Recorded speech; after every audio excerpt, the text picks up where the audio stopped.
말씀은 레위기 18장 1절에서 5절입니다. 레위기 18장 1절에서 5절입니다. 구약성경 레위기 18장 1절에서 5절 찾아놓으시면 좋습니다. 레위기 18장 1절에서 5절입니다. 우리 한 절씩 나누어서 읽도록 하겠습니다. 레위기 18장 1절에서 5절.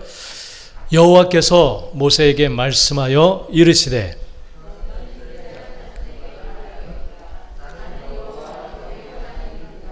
너희는 너희가 거주하던 애굽 땅의 풍속을 따르지 말며 내가 너희를 인도할 가나안 땅의 풍속과 규례도 행하지 말고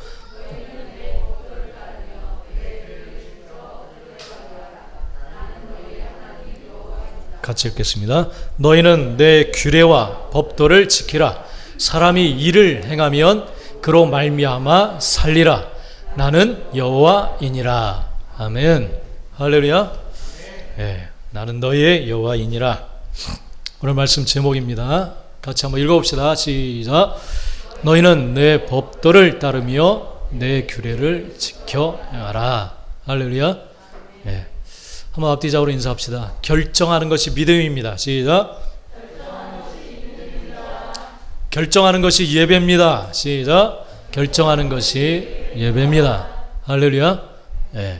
날마다 우리에게는 결정하는 순간들, 사사로운 것부터 그런 순간들이 꼭 찾아옵니다.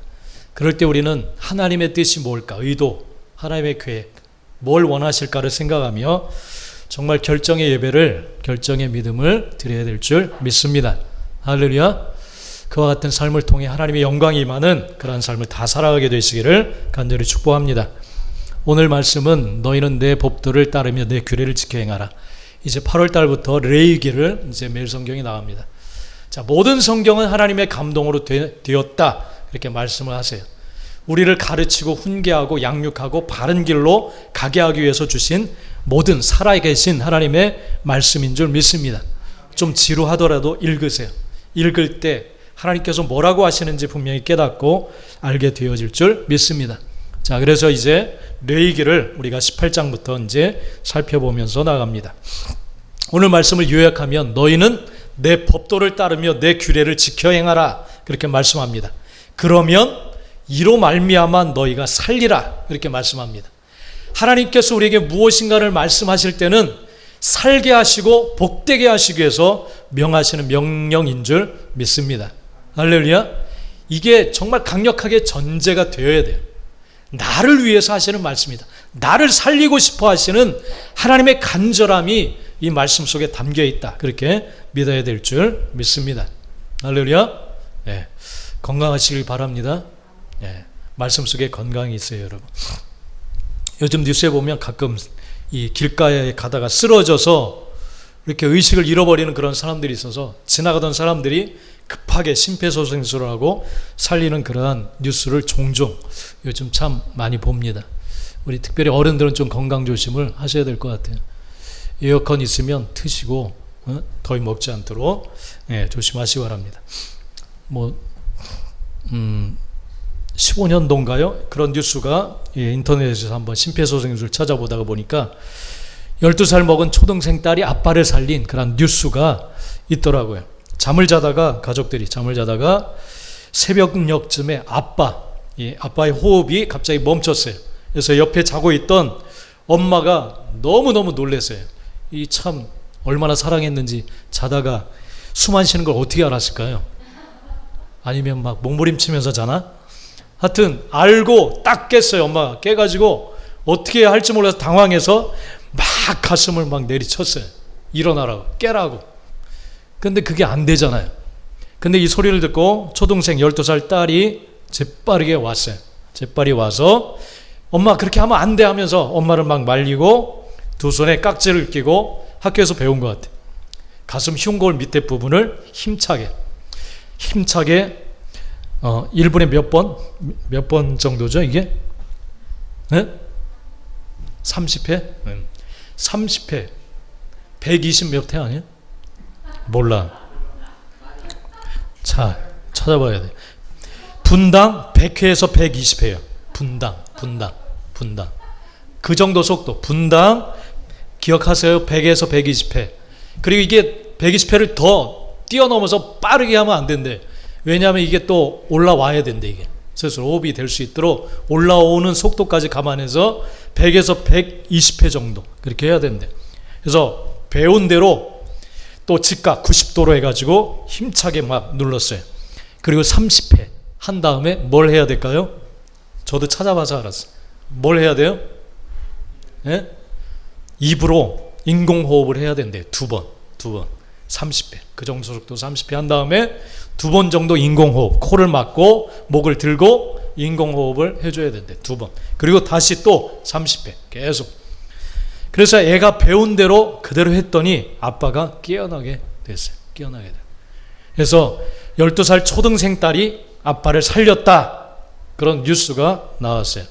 여러분 심폐소생술을 꼭 배워놔야 되겠더라고요. 그래서 좀 알아두고 그렇게 급할 때 그걸 해야 됩니다. 가슴 친다고 깨어나나요? 남편이? 뺨 따고 때리면 깨어날까요? 정신 차려! 정신 못 차려요. 절대 못 차려요. 이거 그렇게 깨어날 수 있는 방법, 그것을 정확하게 시행해야만 깨어날 줄 믿습니다. 자, 이 딸이 아빠를 더 사랑했을까요? 아니면 아내가 더 사랑했을까요?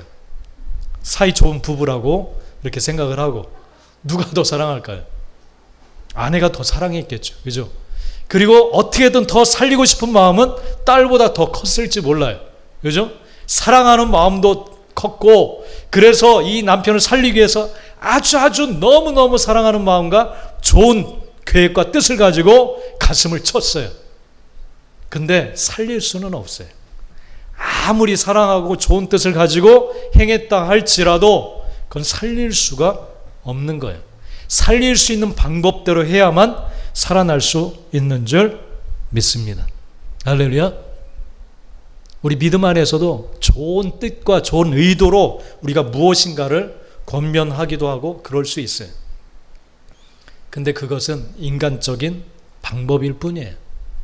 하나님께서는 어떻게 하면 살아날 수 있는지, 어떻게 하면 사단에게 이끌리지 않고 하나님의 역사하심과 능력 가운데 나갈 수 있는지를 말씀해 주셨어요.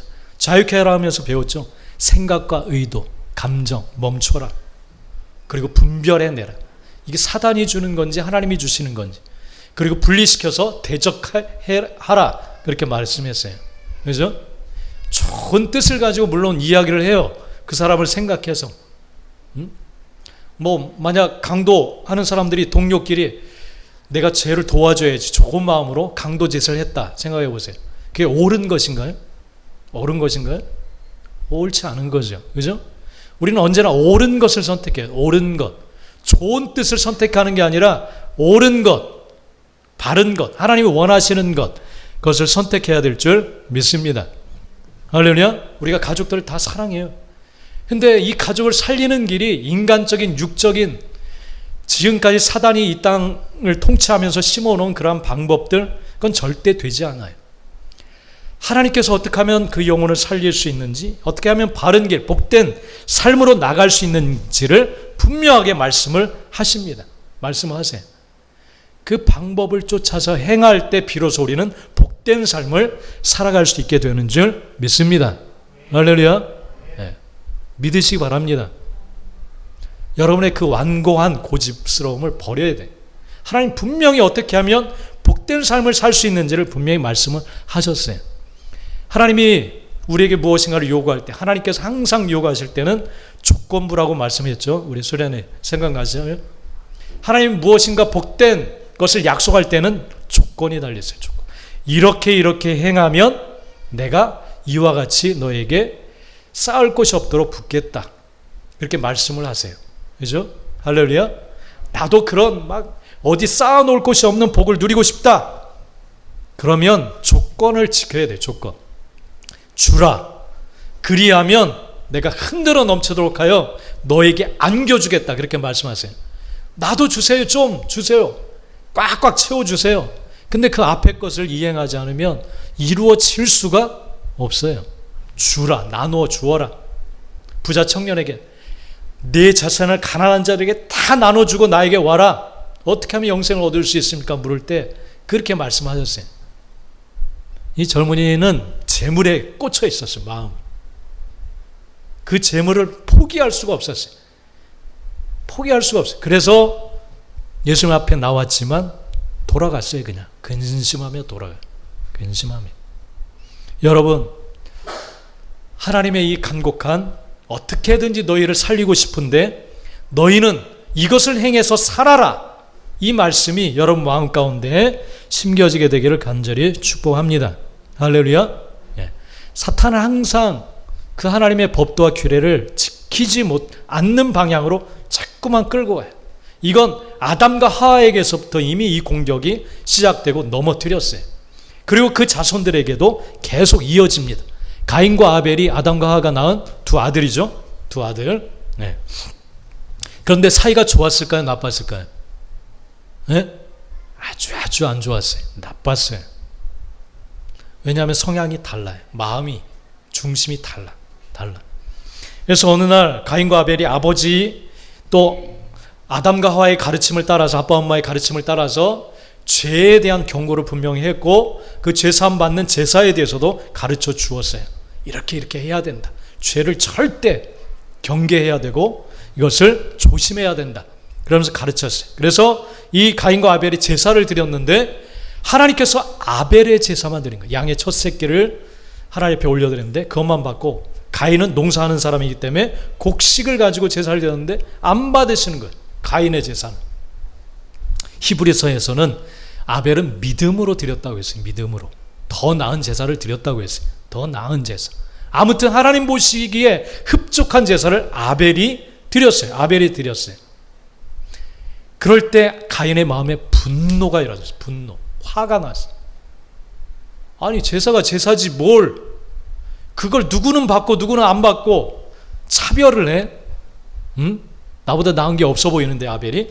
그러면서 분노를 품었어요. 그 마음을 하나님이 들여다 보셨어요. 네가 어찌해서 선을 행했으면 어떻게 그렇게 분노할 수 있겠느냐? 안색이 왜 변하냐? 그렇게 말했어요. 얼굴이 아마 시뻘겋게 변한 것 같아요.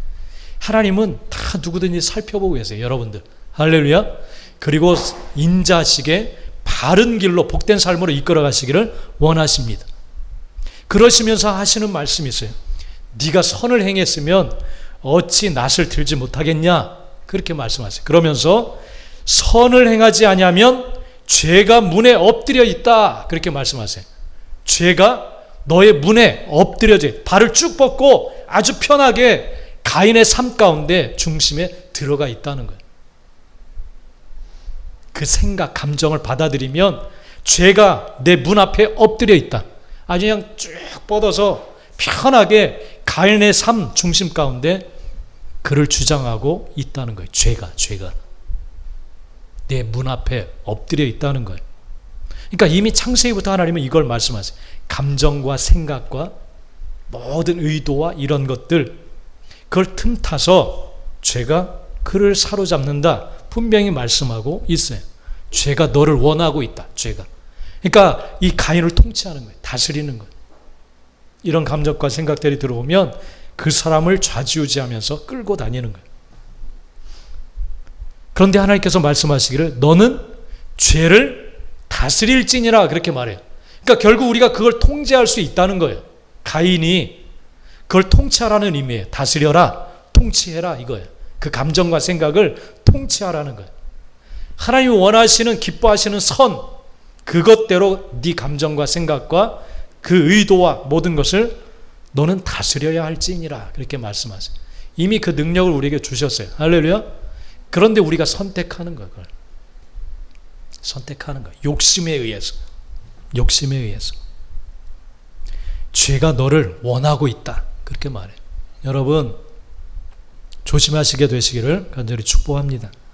죄의 욕망 덩어리가 우리 속에 가득하게 되어지면 죄의 길로 우리는 나갈 수밖에 없어요. 그리고 결국은 죽음의 길로 우리는 끌려갈 수밖에 없습니다. 할렐루야. 자, 하나님께서 오늘 그래서 이와 같이 창세기부터 이미 사단의 공격이 시작되고 있고 쉽게 넘어지는 그런 모습을 계속 보이고 있어요. 여러분, 우리는 이것을 경계하고 조심해야 될 줄 믿습니다. 자, 이스라엘 백성들이 이제 출애굽하고 애굽에서 나온 지 50일 되는 때에 시내산으로 모세를 부르시고 십계명을 주시면서 여러 가지 규례와 법도에 대해서 하나님께서 1년 동안 그 시내산에서 교육을 시킵니다. 하나님의 백성이 어떤 생각과 마음과 태도를 가지고 하나님을 섬기며 살아가야 될지 그것에 대해서 말씀을 해주세요. 이걸 그 이스라엘 백성들은 마음 중심에 잡고 살아가야만, 그리할 때 네가 나가도 들어와도 복을 받는 그 복을 너희들에게 내려주겠다. 하나님이 분명히 약속을 하셨습니다. 할렐루야. 그렇기 때문에 우리가 어떤 결정을 하느냐가 결국은 우리 삶에 하나님이 준비하고 계신 복을 누리느냐 그렇지 못하느냐가 달려 있는 거예요. 할렐루야. 그냥 막연하게 일반적인 사람들이 생각하듯이 하나님은 사랑이시기 때문에 무조건 우리에게 좋은 것, 원하는 것을 다 해줘야 된다, 이렇게 생각하면 안 됩니다. 마음씨 좋은 그냥 부자처럼 이 사람에게는 뭐 한 1억 정도야 뭐 있으나 없으나 별 의미가 없으니까 그냥 나에게 그냥 뚝 주세요. 내가 하고 싶은 거 다 할 수 있도록 해주세요. 그렇게 일반적으로 종교적인 하나님이라고 생각하면 안 돼요. 내가 그녀를 만나게 해주세요. 혹은 아주 멋있는 남자를 만나게 해주세요. 막 이런 세속적인 욕망, 막 이런 걸 가지고 그런 식으로 막 구하면 하나님은 줘야 될, 이게 바로 사랑의 하나님이다, 종교적인 이미지로 이렇게 만들어 놓으면 안 돼. 하나님은 명백하게 말씀을 통해서 하나님이 어떤 하나님이신지를 분명히 우리에게 말씀하시고 계십니다. 여러분, 하나님은 분명히 우리에게 말씀을 해주십니다. 하나님의 사랑과 하나님께서 주시기 원하시는 생명, 또 복, 이런 것에는 반드시 하나님께서 원하시는 조건이 있다는 거예요. 조건. 이것을 온전하게 지킬 때 하나님은 그 조건을 충족시킬 때 들어주시겠다, 응답하시겠다, 분명히 말씀을 하시는 줄 믿습니다. 할렐루야. 그렇기 때문에 여러분, 이걸 지키면 하나님께서 놀라운 축복을 주신다고, 그런 기쁜 마음으로 우리가 이 말씀을 바라봐야 돼. 할렐루야. 죽지 않고 살 수 있는 길이 이 말씀에 있구나. 할렐루야. 그렇게 우리가 받아들여요. 내가 시한부 인생이었는데 살 길이 있어? 그렇다면 여러분 연구하고 그걸 찾아보지 않겠어요? 이거 불가능하다고 했는데 어느 곳에 보니까 살 수 있다라고 하시네. 그러면서 그걸 탐구하지 않겠어요? 아무리 어려워도 지키지 않겠어요, 그거? 그죠? 생명과는 바꿀 수 없잖아요. 바로 이 레위기에 담겨져 있는 하나님의 심정이 그거예요. 살아라, 좀 살아라. 너희가 지금 죽음에 놓여져 있는데 살라, 이렇게 말씀하시는 줄 믿습니다. 할렐루야. 그래서 하나님께서 선포하시는 것은 뭐냐면, 자, 2절 말씀에 보면, 2절 말씀 한번 읽어봅시다. 시작. 너는 이스라엘 자손에게 말하여 이르라. 나는 여호와 너희의 하나님이니라. 할렐루야. 네. 살아계신 하나님은 여러분들의 하나님이세요. 할렐루야. 여러분들을 위하시는 분이십니다. 여러분들이 가지고 있는 것은 막 뺏어먹고 막 그런 분이 절대 아니에요. 아주 힘들게 만들고 골탕 먹이려고 하시는 분이 절대 아닙니다. 나는 여호와 너희의 하나님이니라. 할렐루야. 아이들한테 종종 뭐 좀 달라고 그러면 장난삼아 안 줘요. 안 줘. 이거 다 아빠 엄마가 준비해 놓은 건데 애기들이 안 줘요. 더 좋은 걸 주려고 좀 줘봐. 사탕 봉지 이만큼 숨겨놓고. 그래도 안 줘요. 안 줘. 마치 우리가 하나님을 그런 분으로 생각할 수가 있어요. 그런데 하나님은 먼저 선포하시는 게 뭐냐면, 나는 너희의 하나님이니라. 너희를 위하는 자니라. 너희를 살리고 싶어하는 자니라.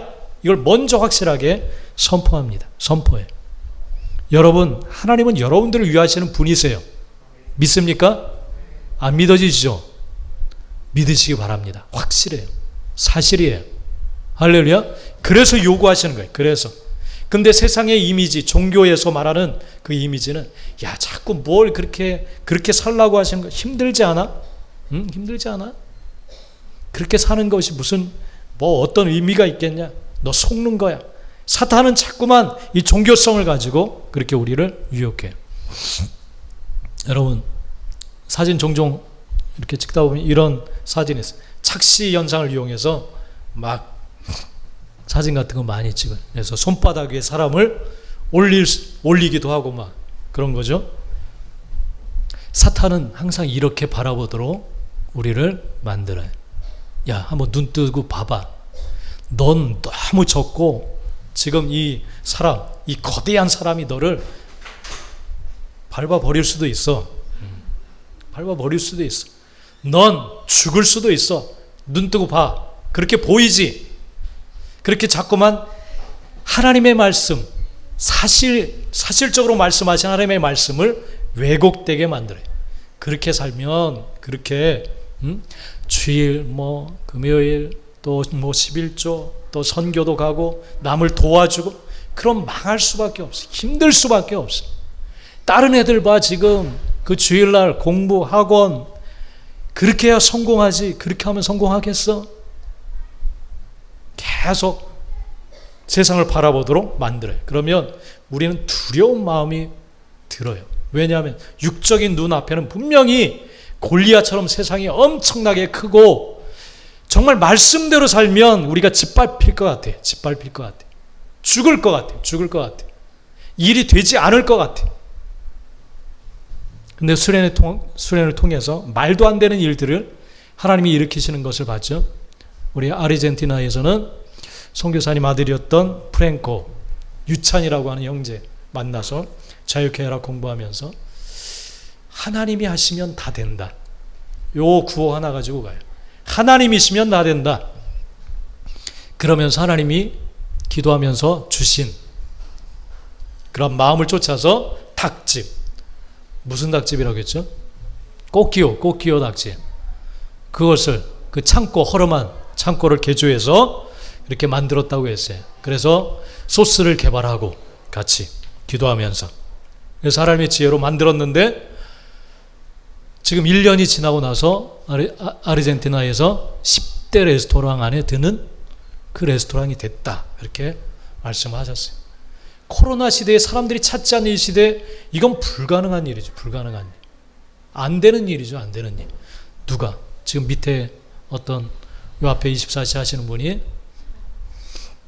언니인가 누군가에게 이제 한다고 지금 인수해서 수리를 하고 있어요. 저분도 돌아오셔야 될 텐데 돌아가시면 안 되고 돌아오셔야 되는데 그러니까 말도 안 되는 일이다. 왜냐하면 하나님의 약속은 분명하고 신실하고 하나님은 살아계시기 때문에. 근데 우리는 코로나 이거 사람들 찾지도 않고 다 터지고 다 어렵고 모든 것이 힘들어. 안 돼.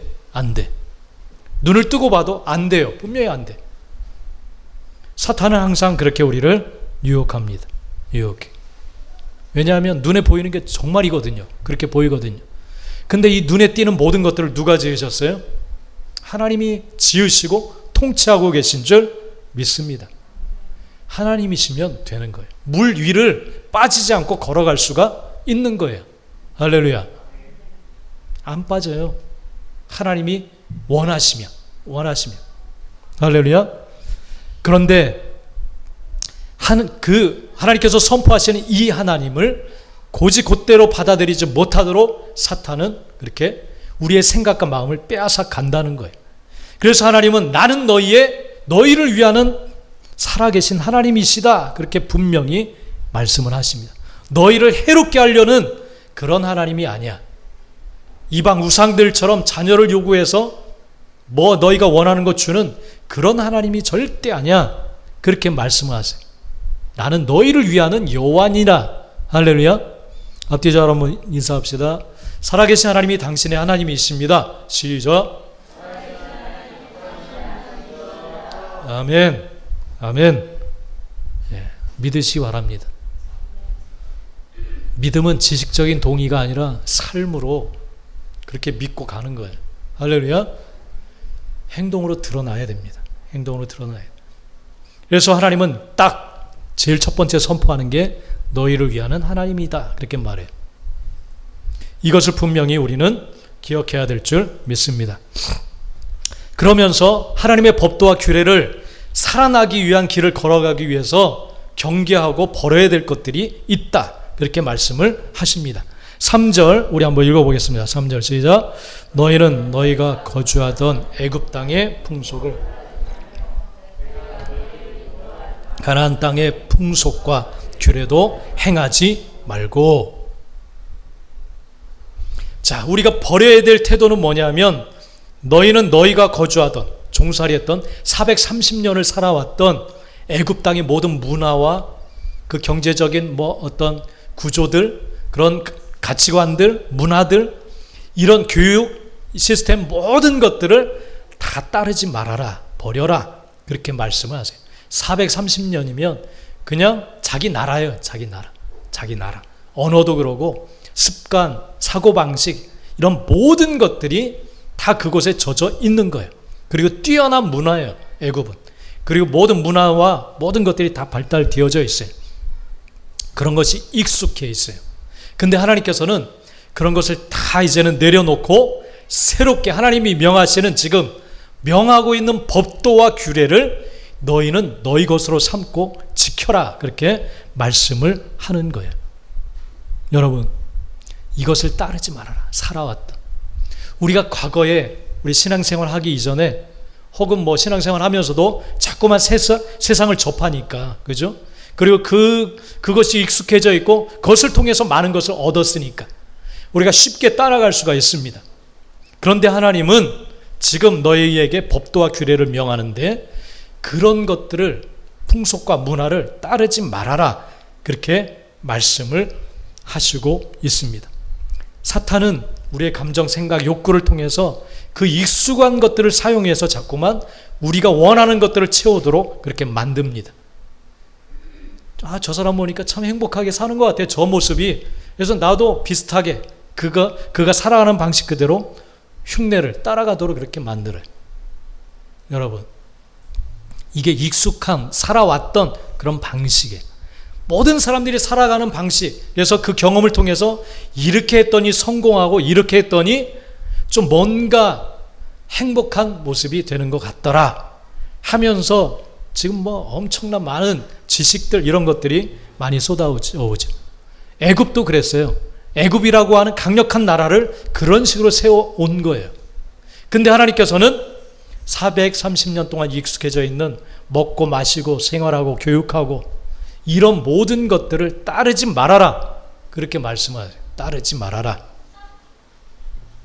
여러분, 이건 쉽지 않은 문제죠. 정말 살아계신 하나님을 우리가 믿지 않고 확신하지 않고 그분이 나를 위해서 역사하시는 분이다라고 믿지 않으면 이 말씀대로 살아가기는 힘들 거예요. 그러기 때문에 결정해야 되는 거예요. 결정. 할렐루야? 아니야. 살아계신 하나님이 이 모든 역사와 내 사사로운 인생까지도 주장하시고 복 주실 수 있는 분이야. 그렇게 믿는다면 우리는 그것을 가감히 버리고 따라갈 수 있게 되는 줄 믿습니다. 할렐루야. 네. 그런 결단이 여러분들 가운데 일어나게 되기를 간절히 축복합니다. 그러면서 또 이제 앞으로 이스라엘 백성이 나아가 정복하게 될, 살아가게 될 가나안 땅의 풍속과 규례도 행하지 말라, 그렇게 말씀하세요. 앞으로. 여러분, 말씀의 기준을 가지고 있다면 앞으로 어떤 사람을 만나든지 어떤 일을 닥치게 될는지 하나님 뜻에 있어서 맞지 않으면 아무리 그 사람이 강력한 권세와 이 땅에 어떤 힘을 가지고 있다 할지라도 버릴 줄 아는 과감한 하나님의 사람들이 되어야 될 줄 믿습니다. 하나님의 뜻이 안 맞으면. 왜냐하면 그것은 여러분들을 죽음의 길로 끌고 갈 것들. 죽음의 길로. 아무리 좋아 보여도, 선악과가 아무리 좋아 보여도 하나님이 먹지 말아라 했으면 나를 위해서 한 말씀이기 때문에 먹지 말아야 돼. 아무리 나를 똑똑하게 만들어 줄 것 같아도 포기했어야 돼. 근데 욕심을 통해서 내가 높아져야 되니까 욕심을 통해서 먹게 만들거든요, 사단이. 아담과 하와도 그 정도였다면 우리는 직접 하나님과 대화하고 거닐고 동상을 그랬던 사람들이 조차도 넘어졌다면 그럴 수밖에 없어요. 그래서 이것을 따르지 말라, 그렇게 분명하게 말씀합니다. 그러면서 하나님의 법도와 규례를 지키라. 그러면서 하나님께서 어떤 생각과 백성을 향해서 어떤 마음을 가지고 있는지를 쫙 이제는 십계명으로 시작해서 쫙 말씀을 하십니다. 그 속에는 하나님의 마음이 담겨져 있어요. 하나님의 의도가 담겨져 있습니다. 너희는 내 법도를 따르며 내 규례를 지켜라. 지켜라, 이 말은 울타리를 딱 쳐놓고 내 재산인 것처럼 지키라라는 그런 말씀이에요. 하나님의 말씀이 여러분의 재산이에요. 재산. 할렐루야. 그리고 그것을 지키지 않으면 뺏겨요. 그냥 사라져요. 말씀들이 그냥 다 흩어져 사라져 버릴 수밖에 없어요. 그걸 잘 지켜 행해야 될 줄 믿습니다. 할렐루야. 자, 이 하나님의 말씀을 지켜 행할 수 있는 그 마음은 하나님을 사랑하는 마음 가운데서 나온다. 분명히 말씀을 하세요. 요한복음 14장 15절 23절을 한번 앞에 읽어보도록 하겠습니다. 다 같이 시작.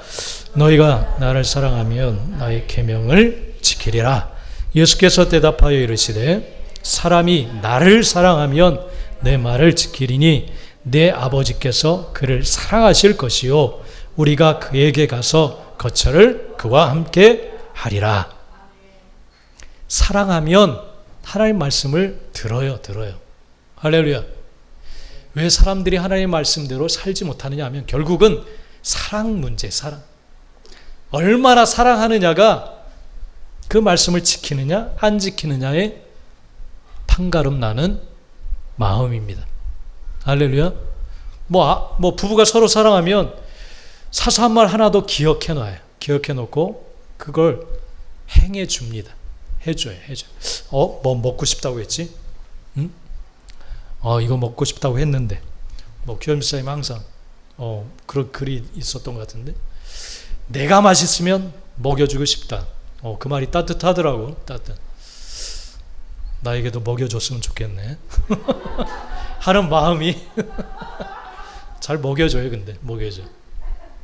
사랑하면 사소한 말 하나도 눈빛 하나도 제가 좀 뭔가 안 좋은 것 같아. 그러면 그걸 딱 해놨다가 딱 해줘요.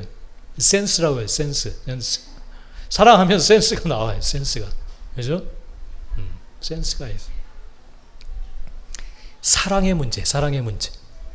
하나님의 말씀대로 사느냐 안 살아가느냐 결국은 하나님을 얼마나 사랑하느냐 그것을 우리가 알 수가 있어요. 그냥 하나님 말씀을 가볍게 넘긴다 그러면 사랑하는 마음이 없는 거예요. 사실 사랑하는 마음이. 하나님 만나는 이 예배의 시간 위험을 무릅쓰고 나온다. 그럼 그만큼 사랑하는 거예요. 할렐루야. 사랑하는 거예요. 근데 좀 그냥 내가 힘드니까 쉬자. 사랑하는 마음이 없는 거예요. 정말 데이트할 때, 그죠? 예전에 우리 친구 엄마 데이트할 때 피아노 배우러 막 다닐 때 몰래 한번 찾아간 적이 있어요. 몰래 한번 찾아간 적이 있어요. 왜냐하면 사랑하니까 보고 싶으니까 찾아가는 거예요. 퇴근하고 힘들어도 일하고 나서 힘들어도 사랑하면 지키게 되겠어요. 지키게. 할렐루야. 하나님이 명하신 말씀을 마음에 담게 되고 하나님이 이걸 원하는구나. 내 사랑 하나님이 이걸 원하는구나. 와, 말씀 보니까 이제 알았네. 하고 그걸 지키는 거예요. 지키는 거. 난 미워하는 거, 살인하는 것처럼 하나님이 싫어하는구나.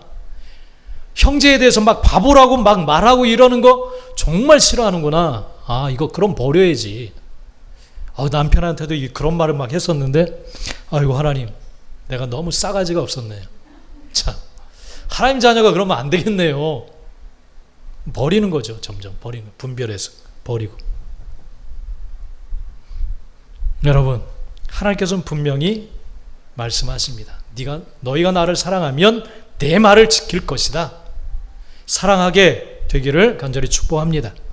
자, 몇 가지만 그 하나님께서 그럼 구체적으로 이 법도와 규례들에 대해서 쭉 이제 18장, 19장 계속 말씀해 나가십니다. 어떤 것들이 있는지 우리가 좀 살펴보면 먼저는 이 레위기 18장 22절 앞절에 보면 너희는 가족, 근친상간을 하지 말라. 분명히 아주 그냥 구체적으로 말씀하셨어요. 구체적으로. 아비의 어미. 그러니까 아버지가 그냥 정말 몇 번 장가를 들었는지 그런 아내들을 취하지 말라. 근친 상간에 대해서 뭐 고모, 이모, 그리고 외손녀라든지 아주 자세하게 말씀하셨어요. 이것은 하나님의 뜻에서 어긋나는 것이다. 어긋나는 것이다. 분명히 말씀을 하셨어요. 우리에게 가장 가까운 이 이웃은 누구예요? 가족의 가족. 그러니까 모든 성경을 요약하면 하나님을 사랑하는 것이고 이웃을 사랑하는 거예요. 여기에서 모든 말씀이 다 나왔다라고 할 수가 있습니다. 가장 가까운 이웃은 가족의 가족. 우리는 가족을 사랑해야 될 줄 믿습니다. 그 가족에 대한 규례에 대해서 말씀하셨어요. 그러니까 무조건 정욕에 막 이끌려가지고 결혼한 사람들 가끔 보면 아내가 데리고 온 딸을 뭐 그렇게 범한다든지 그런 뉴스가 막 계속 나와요. 그거 하나님이 하지 말라고 했어요. 하지 말라고. 그것은 자기의 정욕적인 욕심에 끌려서 행하는 행동이에요. 행동. 정욕이 그 사람을 이끌어가는 거예요. 사랑해야 돼요. 이웃은 사랑해야 돼요. 할렐루야. 사랑해야 됩니다. 그 사람을 사랑하는 게 뭔지 생각해야 돼요. 그저 욕구대로 살아가는 것, 이건 패망의 길로 가는 길이에요. 패망의 길. 결혼 제도 안에서 이것은 사용하도록 하셨어요. 충분히 사랑하도록 명하신 줄 믿습니다. 할렐루야. 결혼 외에는 사랑하는 게 아니에요. 그건 이웃을 사랑하는 게 아니에요. 그러니까 우리 청년 세대들 요즘은 뭐 이게 막 그냥 교제하면 흔하게 막 하는데 그래서는 안 돼. 하나님 법도와 규례를 지켜야 될 줄 믿습니다. 어기면 여러분들이 망하는 거예요. 죽는 거예요. 죽는 거. 여러분 세상이 그렇다고 그렇게 교육하지 않게 되기를 바랍니다. 조심해야 돼요. 그리고 뭐 요즘 동성애 계속 이렇게 이야기 나오죠. 레위기 18장 22절 23절 한번 읽겠습니다. 시작. 너는 여자와 동침함 같이 남자와 동침하지 말라. 이는 가증한 일이니라. 너는 짐승과 교합하여 자기를 더럽히지 말며 여자는 짐승 앞에 서서 그것과 교접하지 말라. 이는 문란한 일이니라. 하나님이 너무 구체적으로 말씀하셨어요. 동성애, 남자가 남자끼리, 여자가 여자끼리 성적인 교제하는 거, 이거 하나님 뜻이 아니다. 이건 죄다. 분명히 말씀을 하셨어요. 동성애 죄예요, 죄. 명백하게 말씀을 하십니다. 우리가 선택하는 게 아니죠. 하나님이 주신 거죠. 근데 요즘은 뭐 젠더 이야기하면서 나는 여자로 살고 싶어. 난 여자 할 거야. 우리가 선택하는 건가요? 남자도 난 여자로 살고 싶어. 여자도 난 남자로 살고 싶어. 우리가 선택하는 게 아니죠. 남자와 여자로 창조하셨죠, 하나님이. 그죠? 남자와 여자로. 그죠? 그 하나님의 뜻을 따라 살아가야 되죠. 근데 오로지 정욕에 이끌려서 그것을 채우기 위해서 하나님은 분명히 이것은 하나님의 법도와 규례를 어기는 죄다. 분명히 말씀하세요. 그러면 죽는 거예요. 죽는 거. 그리고 그런 정욕에 또 이끌려서 짐승과 교합하는 사람도 있대. 짐승과. 성적인 욕구를 짐승을 통해서. 와. 이건 하나님의 법도와 규례를 어기는 거다. 분명히 말씀을 하십니다. 욕구에 이끌리면 그런 삶이 괜찮다라고 여겨요, 사람들이. 괜찮다라고.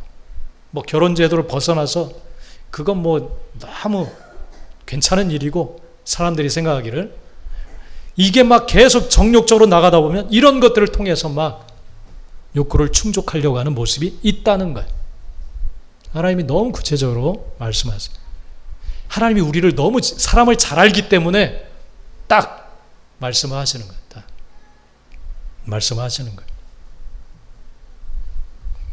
그래서 하나님께서는 이런 일을 범하고 있는 애굽의 그 문화, 그들의 풍속, 그리고 가나안 땅에 들어가면 그들도 이와 같은 우상 숭배 속에 이런 모습이 숨겨져 있는데, 들어가 있는데, 그런 것을 따르지 말고 모두 우상들을 싹 몰아내라.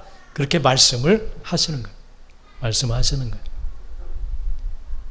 그들 문화 속에 이게 들어가 있기 때문에. 롯이 바로 그와 같은 성으로 들어갔죠. 소돔과 고모라 성. 그런 일들을 동성애를 막 행하고 있었어요.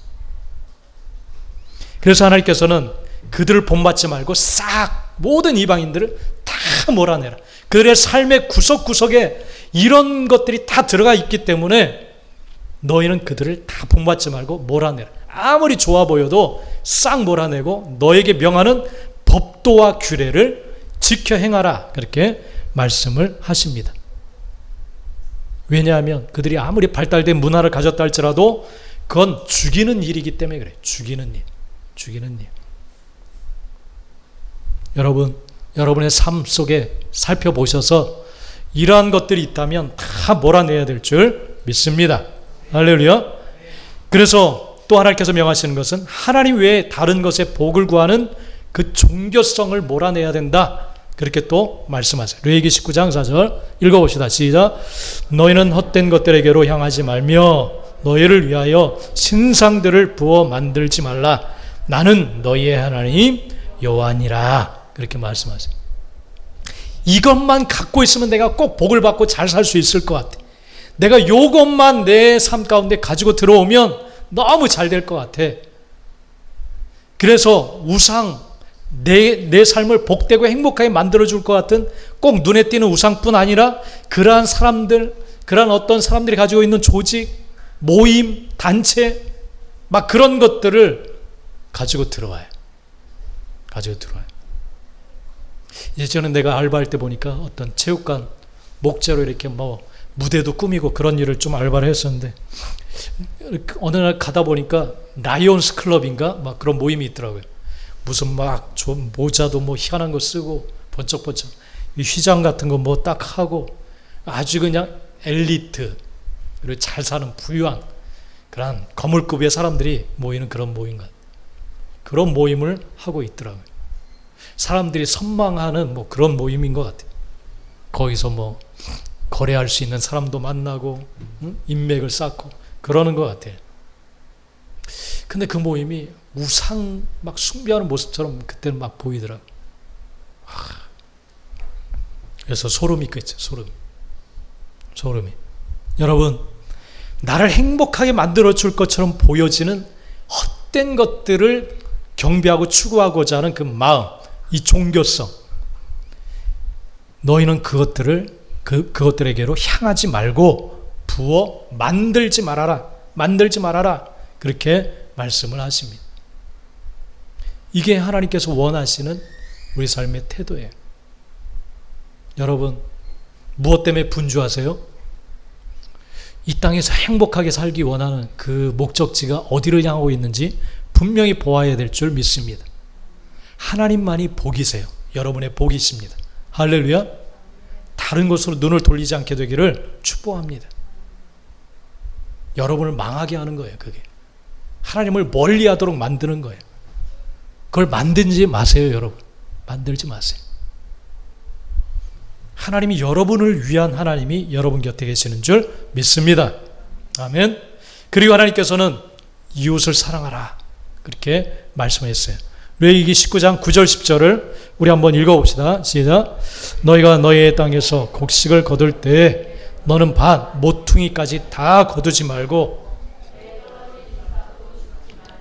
내 포도원의 열매를 다 따지 말며 내 포도원에 떨어진 열매도 줍지 말고 가나안 사람과 거류민을 위하여 버려두라. 나는 너희의 하나님 여호와이니라. 이웃 사랑하는 모습은 배려하는 것, 배려. 그 사람을 배려하는 것.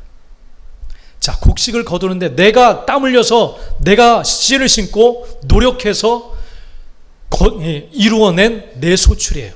근데 하나님께서 막 그것을 거두다가 떨어진 이삭 그거 줍지 말래. 내 건데 그럴 수 있잖아요. 아까운데 이것만 거두어도 얼만데 그런 생각이 들 수가 있어요. 우리가 계산하면 하나님도 계산하세요. 야, 내 것이 다 너의 것인데 야, 뭐 그렇게 계산해. 대신 그 가난한 사람, 어려운 힘든 사람들을 좀 돌보아줘라. 생각하라. 그렇게 말씀하세요. 줍지 말아라. 열매도 다 따지 말아라. 과실나무. 옛날 우리 시골집 앞에 감나무가 있어요. 꼭대기에는 손이 안 닿아요. 장대기로 막 따기도 하는데 잘 안 닿아요. 근데 옛날 어른들은 다 남겨뒀죠. 까마귀나 이런 새들 겨울에 먹을 수 있도록. 그래서 배려하는 마음. 다 따지 말라. 이게 하나님의 법도예요. 규례예요. 그러면 이걸 행하면 너희가 살아나리라. 그렇게 말씀하세요. 살아나리라. 여러분, 하나님의 명령은 하나님 사랑과 이웃 사랑이에요. 그 두 가지만 보면 정말 하나님을 사랑하고 법도와 규례대로 살아가고 있는지를 알 수가 있어요. 이것이 우리가 살아날 수 있는 길입니다. 풍성한 삶을 살 수 있는 길인 줄 믿습니다. 여러분의 생각, 감정, 아이디어, 하나님이 명하신 법도와 규례, 성령의 인도하심을 따라 살아가고 있는지 점검하시길 바랍니다. 하나님의 뜻 가운데 우리는 살아가야 돼요. 그럴 때 우리는 생명의 풍성함의 역사를 누리는 삶을 살아가게 되어질 줄 믿습니다. 아멘. 기도합시다. 우리 한번 기도합시다, 여러분.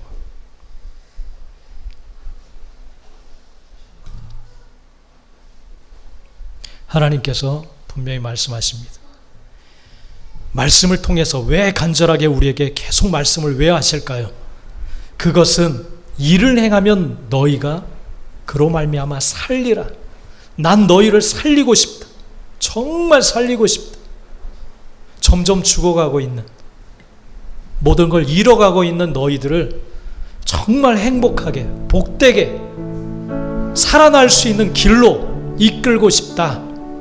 그 간곡한 마음이 법도와 규례를 만들어서 우리에게, 이스라엘 백성들에게 말씀해 주십니다. 여러분, 우리가 살 수 있는 길은 하나님 말씀 가운데 들어 있습니다. 하나님의 말씀 안에는 하나님의 의도와 마음이 담겨져 있습니다. 그걸 행해야 됩니다. 알고만 있으면 아무런 소용이 없습니다. 심폐소생술 알고만 있으면 아무런 소용이 없습니다. 주하는 자들에게 그걸 실천하고 행동할 때 살아나는 것처럼 우리가 살아갈 때 우리가 살아납니다. 하나님, 나를 위해서 주시는 말씀, 나를 살리기 위해서 주시는 하나님의 음성, 내가 그대로 순종함을 통하여서 내 영혼이 살아나고 내 가정이 살아나고 우리 공동체가 살아나고 이웃을 살려낼 수 있는 내가 될 수 있도록 주님 인도하여 주옵소서. 함께하여 주옵소서. 우리 다 같이 한번 이 시간 기도하겠습니다. 다 같이 주여 주여 부르며 기도하겠습니다. 주여 주여